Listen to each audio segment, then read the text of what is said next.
सभी को राम राम नमस्कार मित्रों, स्वागत है आपका जीके विद क्लास पुण्य चैनल पर। आज हम राजनीति विज्ञान के टॉपिक पाश्चात्य राजनीतिक विचार के सब टॉपिक हिगल के बारे में अध्ययन करेंगे। हिगल का पूरा नाम जॉर्ज विल्हेम फ्रेडरिक हिगल था। हिगल का पूरा नाम क्या था? Georg Wilhelm Friedrich Hegel. तो हिगल का जो जीवन काल है वो 1770 ईस्वी से लेकर 1831 ईस्वी तक रहा। हिगल का जन्म 1770 ईस्वी में जर्मनी के स्टुगार्ट नामक नगर में हुआ। तो हिगल का जन्म कहाँ हुआ? जर्मनी के स्टुगार्ट नामक नगर में। हिगल जर्मनी की आदर्शवादी परंपरा से प्रभावित थे। जर्मनी की जो आदर्शवादी परंपरा थी उससे प्रभावित थे हिगल। जर्मनी के प्रसिद्ध आदर्शवादी विचारक कांट, एक जर्मनी के प्रसिद्ध आदर्शवादी विचारक और भी हैं जिनका नाम है कांट। तो कांट ने the Critique of Pure Reason 1781 नामक रचना लिखी। किन्होंने लिखी? कांट ने लिखी the Critique of Pure Reason 1781। Germany के अन्य आदर्शवादी विचारक फिक्टे व सेलिंग भी थे। यानी जर्मनी के और भी आदर्शवादी विचारक हैं, कांट भी हैं, फिक्टे भी हैं, सेलिंग भी हैं। उसी प्रकार हिगल भी आदर्शवादी विचारक थे। हिगल ने the the Phenomenology of Spirit, the Phenomenology of Spirit 1807 ईस्वी में नामक रचना लिखी है। उन्होंने 1821 में element of the philosophy of right, element of the philosophy of right नामक रचना लिखी। तो राजनीति विज्ञान विषय में क्या है कि रचनाओं से संबंधित काफ़ी महत्वपूर्ण प्रश्न आते हैं। उनमें एक तरफ रचना दे दी जाती है और दूसरी तरफ उनका प्रकाशन वर्ष दे दिया जाता है। एक तरफ रचना दे दी जाती है और दूसरी तरफ उनके रचनाकार दे दिए जाते हैं, और उनसे मिलान करने से संबंधित पूछा जाता है कि कौन सा संगत है, कौन सा असंगत है। तो इससे संबंधित हमको क्या है कि जो भी हम पाश्चात्य राजनीति विज्ञान में जो भी हम विचारक पढ़ते हैं, जो भी थिंकर पढ़ते हैं, उनकी जो रचनाएं हैं मोटा मोटी जैसे दो रचना, तीन रचना या चार रचना तक अधिकतम अगर हम याद रख लेते हैं तो उनसे क्या कि हमारा उसके बारे में जो कंसेप्ट है वो क्लियर हो जाते हैं। क्योंकि बाद में जो उन्होंने महत्वपूर्ण विचार दिए हैं उनसे संबंधित तो वो रचनाओं में ही है, उनकी रचनाओं में दिए हुए हैं। तो आज देखते हैं कि जो हिगल है, हिगल का जन्म जर्मन कवि हर्डर के विचारों का प्रभाव था। तो हिगल पर जो प्रभाव पड़ा वो जर्मन के कवि हैं, कवि हर्डर, उनके विचारों का प्रभाव पड़ा। हर्डर के अनुसार जर्मनी आरंभ से ही राष्ट्र रहा है और जर्मन राष्ट्र की ये आत्मा स्वयं को एक राज्य के रूप में संगठित करना चाहती है। तो हर्डर के जो ये विचार थे इनसे हिगल काफी प्रभावित थे। हिगल के समय का जर्मनी सामंतवादी व्यवस्था पर आधारित था। हिगल के समय का जो जर्मनी था वो सामंतवादी व्यवस्था पर आधारित था। जर्मनी पर औद्योगिक क्रांति का प्रभाव नहीं था, और जो इंग्लैंड की औद्योगिक क्रांति है उन पे जर्मनी पर इतना प्रभाव नहीं था। जर्मनी स्वार्थवाद व प्रांतीयवाद का शिकार था। जर्मनी को ब्रिटेन, फ्रांस व स्पेन जैसे शक्तिशाली राष्ट्रों से खतरा था। हिगल का मूल उद्देश्य क्या था? हिगल का मूल उद्देश्य था जर्मनी की एकता निर्मित करना। जर्मनी को मतलब एक रखना, एक उसकी एकता का निर्माण करना, जर्मनी को एक शक्तिशाली राष्ट्र बनाना हिगल का मेन उद्देश्य था। तो हिगल के टाइम में जर्मनी है वो सामंतवादी व्यवस्था से गुजर रही थी। वहाँ लोग स्वार्थवाद व प्रांतीयवाद से ग्रसित थे। तो हिगल क्या करना चाहता? वहाँ एकता स्थापित करना चाहता था और शक्तिशाली राष्ट्र का निर्माण करना चाहता था। अब राज्य के संबंध में क्या बताया हिगल ने कि राज्य की प्रकृति आंगिक है, ऑर्गेनिक है। राज्य धरती पर ईश्वर का अवतार है। तो रूसो ने भी राज्य की प्रकृति आंगिक बताई है, प्लेटो ने भी राज्य की प्रकृति आंगिक बताई है। तो ये इन सभी के बारे में अलग अलग किसने क्या बताया, किसके बारे में क्या कहा है, याद रखना आवश्यक है। तो राज्य की प्रकृति आंगिक बताई है, ऑर्गेनिक बताई है। किसने बताई है? हिगल ने। और राज्य को धरती पर ईश्वर का अवतार। अब प्रश्न ये आ जाता है कि राज्य धरती पर ईश्वर का अवतार है, ये कथन किसने कहा? तो ये हिगल का कथन है। उनके अनुसार, उनके विचार में राज्य नैतिक संकल्पना है। हिगल के अनुसार राज्य का एक स्वयं का व्यक्तित्व है, राज्य का खुद का भी एक व्यक्तित्व है। उसके विचार में राज्य एक साध्य है, यानी राज्य एक लक्ष्य है। हिगल का कहना है कि राज्य का मूल कार्य है नागरिक समाज को नैतिक निर्देश देना। नागरिक समाज है उनको नैतिक निर्देश देना राज्य का मूल कार्य है। हिगल ने राज्य को सर्वोच्च संगठन माना, और उन्होंने राज्य को सर्वोच्च संगठन माना है। राज्य से उच्चतर और महत्वपूर्ण कोई संगठन नहीं हो सकता। उन्होंने राज्य को काफ़ी सुप्रीम बताया है। उन्होंने कहा कि राज्य में और इतना कोई मजबूत और उच्चतर संगठन नहीं हो सकता जितना राज्य है। और इसलिए हम कह सकते हैं कि गल क्या थे, राष्ट्रवादी थे, अंतर्राष्ट्रीयवाद नहीं। उन्होंने जो भी विचार प्रस्तुत किए हैं वो राज्य के संबंध में प्रस्तुत किए हैं, तो इसलिए इक्गल को हम राष्ट्रवादी कह सकते हैं। राज्य को इतना महत्व दिया है कि फांसीवादी विचारकों का प्रणेता भी उनको कहने लगे लोग। राज्य को ज़्यादा महत्व देने के कारण इक्गल को फांसीवादी विचारों का प्रणेता कहा जाता है, ऐसा हम कह सकते हैं। जो इक्गल का एक महत्वपूर्ण कोटेशन है, तार्किक ही वास्तविक है और वास्तविक ही तार्किक है।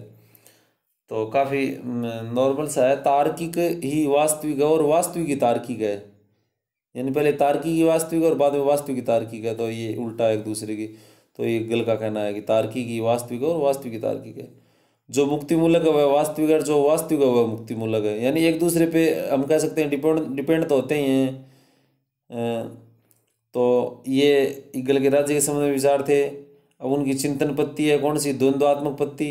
इक्गल पहले विचारक है जिन्होंने राजनीति का अध्ययन इतिहास के माध्यम से किया तथा इतिहास के दर्शन का निर्माण किया। इक्गल ने राजनीति का अध्ययन इतिहास के माध्यम से किया और इतिहास के दर्शन का निर्माण किया।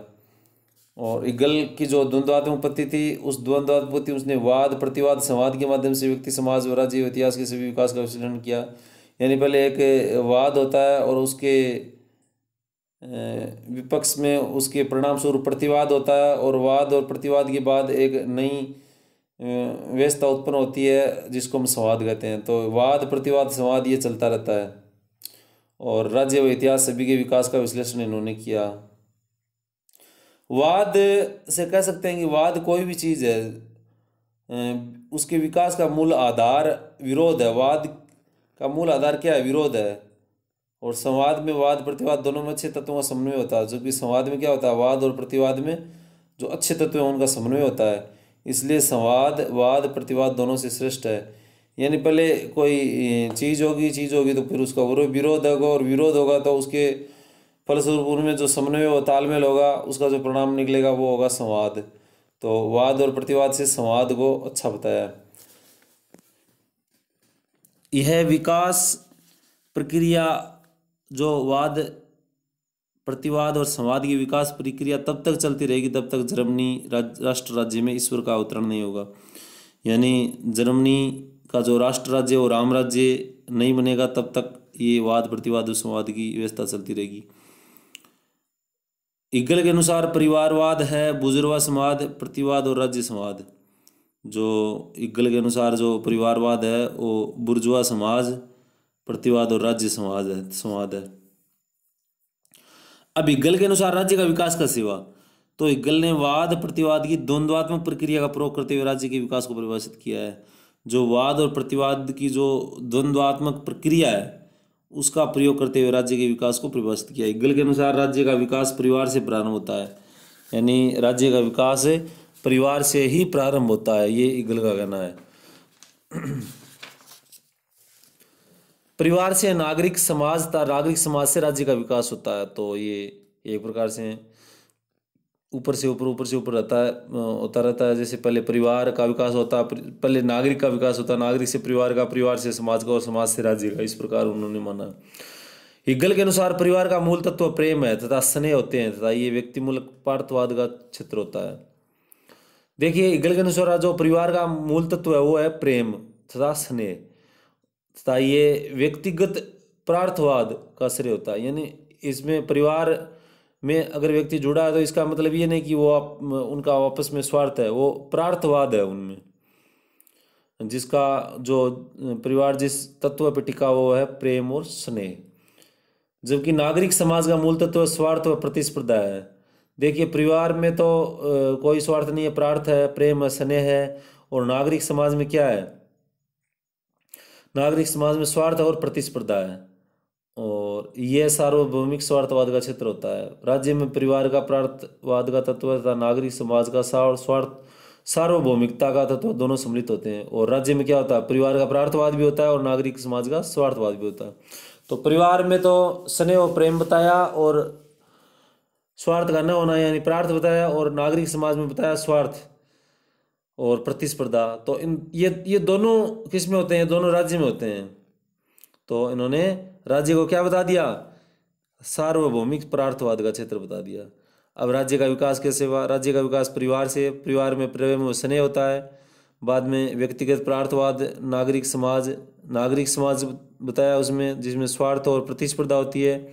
और इन दोनों को मिला के क्या बनता है? राज्य बनता है, जिसमें सार्वभौमिक स्वार्थवाद राज्य होता है। तो सार्वभौमिक परार्थवाद राज्य। नागरिक समाज की क्या संकल्पना दी है? तो हिगल पहले विचारक है जिन्होंने नागरिक समाज और राज्य के मध्य स्पष्ट विभाजन किया। मतलब हिगल पहले ऐसे व्यक्ति हैं जिन्होंने नागरिक समाज और जो नागरिक समाज और राज्य के मध्य अंतर स्पष्ट किया है। इनके अनुसार नागरिक समाज के द्वारा प्रशासनिक, न्यायिक व वैधानिक कार्य संपादित होते हैं। नागरिक समाज के द्वारा प्रशासनिक, न्यायिक व वैधानिक कार्य पूरे किए जाते हैं। और ईश्वर की जगह इन्होंने सार्वभौमिक आत्मा शब्द का प्रयोग किया है। राज्य और नागरिक समाज के मध्य संबंध बताएं। क्या क्या संबंध बताएं? राज्य और नागरिक समाज के मध्य संबंध परस्पर पूरक और विरोधाभासी दोनों हैं। पूरक भी हैं और विरोधाभासी भी हैं। पूरक तो इसलिए हैं कि समाज के बिना राज्य की कल्पना नहीं की जा सकती।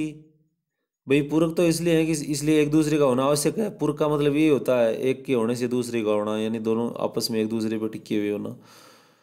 और नागरिक समाज में प्रशासनिक, विधायी व न्यायिक कार्य संपन्न किए जाते हैं। और विरोध इसलिए है कि इनमें प्रतिस्पर्धा और स्वार्थ का क्षेत्र है, जबकि राज्य पूर्ण नैतिकता और सार्वभौमिक परार्थवाद का क्षेत्र है। तो ये विरोधाभासी है भी है और पूरक भी है। युद्ध की संकल्पना क्या बताई है? तो हिगल ने युद्ध को नैतिक माना है, युद्ध को अवैयक्तिक कहा है। युद्ध को नैतिक माना है और युद्ध को अवैयक्तिक कहा है। हिगल ने व्यक्तिवादी, उदारवादी विचारों को पूर्णतः अस्वीकृत कर दिया। जो व्यक्तिवादी उदारवादी विचारक हैं, उदारवादी जो विचार हैं, उनको स्वीकार नहीं किया है। और व्यक्ति के कल्याण के लिए जो भी व्यक्ति के कल्याण से संबंधित जो भी विचार है वो है व्यक्तिवादी, उदारवादी विचार। तो ये आपने पहले पढ़ा था ना, मिल ने बताया था कि व्यक्ति के कल्याण के लिए, तो उसका भी खंडन किया है, उनका भी इन्होंने समर्थन नहीं किया है। उन्होंने क्या कहा है? इन्होंने कहा कि राज्य को सार्वभौमिक बताया, और अगर हम बोला राज्य की अगर आज्ञाओं का पालन करते हैं तो हम क्या हैं? स्वतंत्र हैं, चाहे राज्य हमें जेल ही क्यों न भेजे। इसलिए हिगल का एक कथन ये भी है कि हम जेल जा रहे हैं, इसका मतलब स्वतंत्र हो रहे हैं। तो ये राज्य की, क्योंकि हम जेल जा रहे हैं तो स्वतंत्र इसलिए हो रहे हैं कि हम राज्य की आज्ञाओं का पालन कर रहे हैं। तो राज्य की आज्ञा का पालन करना ही स्वतंत्रता, ये हम कह सकते हैं। और ये विचार हिगल ने जो उसकी रचना थी element of the philosophy of right 1821 में दिया। राज्य की आज्ञा का पालन करना स्वतंत्रता है, ये विचार उन्होंने अपनी बुक थी element of the philosophy of right 1821 में दिया। अतः हम कह सकते हैं कि हिगल की जो स्वतंत्रता वो क्या है? सकारात्मक स्वतंत्रता है। हिगल ने स्वतंत्रता की मांग के कारण 1789 की फ्रांसीसी क्रांति की कड़ी आलोचना की। यानी ये 1789 की फ्रांसीसी क्रांति उसके समर्थक नहीं थे। अतः स्वतंत्रता का अभिप्राय सामाजिक कर्तव्यों के रूप में है तथा व्यक्ति की स्वतंत्रता का संरक्षण और वृद्धि समाज की वैधानिक और नैतिक संस्थाओं के द्वारा की जाती है। मतलब व्यक्ति की स्वतंत्रता का जो मतलब है वह सामाजिक कर्तव्यों के रूप में है, और ये राज्य का काम है कि वो व्यक्ति की स्वतंत्रता का संरक्षण करे और उनमें वृद्धि करे। इन्होंने जो व्यक्तिगत स्वतंत्रता है उसका विरोध किया है, मतलब राज्य को सार्वभौमिक माना है। उनके शासन प्रणाली से संबंधित विचार, तो हिगल ने संवैधानिक शासन प्रणाली का समर्थन किया है। हिगल ने कौन सी शासन प्रणाली का? संवैधानिक शासन प्रणाली का समर्थन किया है। इससे पहले हमने देखा कि रूसो ने कौन सी शासन प्रणाली का? सीधी डायरेक्ट शासन प्रणाली का, प्रत्यक्ष लोकतंत्र का समर्थन किया था। और मिल के बारे में पढ़ा तो उन्होंने प्रतिनिधि लोकतंत्र का समर्थन किया था। और अभी हिगल के बारे में तो हिगल ने क्या बता रहे हैं? संवैधानिक राजतंत्र का समर्थन किया है इन्होंने। इन्होंने क्या कहा? संविधान का निर्माण ईश्वर की देन है, मानव निर्मित संस्था नहीं है। बोला संविधान तो भगवान ने बनाया, ईश्वर ने बनाया, उनकी संस्था है, मानव निर्मित संस्था नहीं है। अब उनके नौकरशाही पर क्या विचार है? तो ब्यूरोक्रेसी के बारे में हिगल ने व्यवहारिक रूप में शासन का संचालन करने के लिए नौकरशाही का विचार दिया। मतलब व्यवहारिक रूप में अगर शासन का संचालन करेंगे तो नौकरशाही की जरूरत पड़ेगी, ऐसा हिगल ने माना है। हिगल ने नौकरशाही को सार्वभौमिक वर्ग की संज्ञा दी। नौकरशाही के वर्ग में वे लोग सम्मिलित होंगे जिनमें कुछ जन्मजात गुण होंगे, उन्हें प्रशिक्षण भी दिया जाएगा, यानी वही लोग नौकरशाही अफसर बनेंगे जिनमें कुछ जन्मजात भी गुण होंगे। अब बात आती है कि ईगल की जो महत्वपूर्ण बुक्स हैं, जो रचनाएं हैं, उन रचनाओं का नाम और उनका प्रकाशन वर्ष ये हमें याद होना चाहिए। तो ईगल की element of the philosophy of right 1821, ये हमने पहले पढ़ी। कौन सी है? Element of the philosophy of right 1821। Element of the philosophy of right 1821। ये एक दो बार जब इनको इस वीडियो को देखोगे तो ये पूरा आपको कंठस्थ हो जाएगा। Lectures on the philosophy of history, lectures on the philosophy of history, lectures on the philosophy of history 1857। ये एक और बुक है। पहले कौन सी थी? Element of the philosophy of right 1821। अगली बुक है द फेनोमेनोलॉजी ऑफ स्पिरिट और द फेनोमेनोलॉजी ऑफ माइंड 1807 में। द साइंस ऑफ लॉजिक 1816 में, the science of logic 1816। The encyclopedia of the philosophical sciences 1817। The German constitution 1802। Lectures on aesthetics 1818। Lectures on the philosophy of religion 1827। तो ये 7-8 महत्वपूर्ण book हैं, इनको भी आपको पढ़ना, याद रखना है। पाश्चात्य राजनीतिक विचारकों का राजनीतिक विज्ञान से में बहुत ज़्यादा महत्व है, और चाहे वो कोई भी एग्ज़ाम हो, political science first grade, college व्याख्याता, नेट, यूजीसी नेट, जीआरएफ, या अन्य जो भी हायर एजुकेशन इंट्रेंस टेस्ट हो, यूपीसी, ऑप्शनल सब्जेक्ट हो, उनमें पाश्चात्य राजनीतिक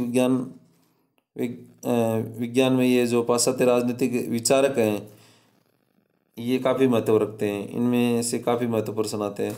तो ये कोई ख़ास ज़्यादा इनके बारे में विस्तार से भी नहीं है, ये हम थोड़ा थोड़ा रोज़ाना देखेंगे, एक एक दो दो विचार के बारे में तो पूर्णतः याद हो जाएगा। तो मैं आशा करता हूँ कि आपको ये वीडियो पसंद आया होगा, और इसको लाइक शेयर और सब्सक्राइब कीजिए। धन्यवाद।